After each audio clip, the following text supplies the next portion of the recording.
آج اس دور میں جو لوگوں کے گرد گھومتا پھرتا بھیک مانگتا اپنی ضروریات اور حاجات رکھتا نظر آئے، لوگ اسی کو ہی غریب سمجھتے ہیں۔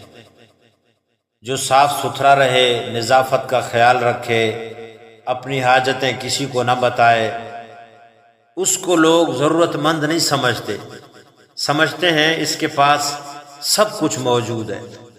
ہاں، اس کے پاس سب کچھ نہ صحیح، لیکن اس کے پاس رب کا دیا ہوا بڑا دل موجود ہے، اس لیے تو وہ لوگوں سے نہیں مانگتا، اللہ سے مانگتا ہے۔ آپ اندازہ لگائیں کہ ایک حدیث پاک میں حضور اکرم صلی اللہ علیہ وسلم نے ارشاد فرمایا، مسکین وہ نہیں جو لوگوں کے گرد گھومتا پھرتا ہے اور ایک یا دو لقمہ، ایک یا دو کھجور لے کر لوٹ جاتا ہے۔ صحابہ نے عرض کیا، یا رسول اللہ، پھر مسکین کون ہے؟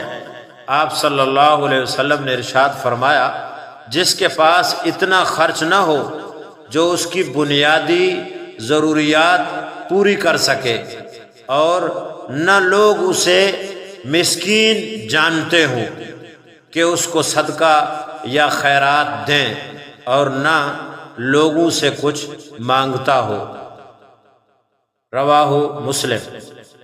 اب آپ اندازہ لگائیں کہ اس کو اصل میں حقدار یا مسکین یا حاجت مند کہا جا رہا ہے جو لوگوں سے مانگتا نہیں ہے، لوگوں کے سامنے ہاتھ نہیں پھیلاتا، اور لوگوں کے سامنے ہاتھ پھیلانا، اپنے حاجتیں رکھنا، اپنی ضروریات مانگنا، یہ اللہ تعالیٰ کو پسند نہیں ہے۔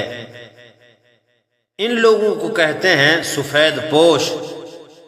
حدیث پاک میں جس بات کا ذکر کیا گیا، یہ سفید پوش لوگ ہیں جو صرف اللہ سے مانگتے ہیں، اللہ سے حاجتیں، اپنی ضروریات مانگتے ہیں۔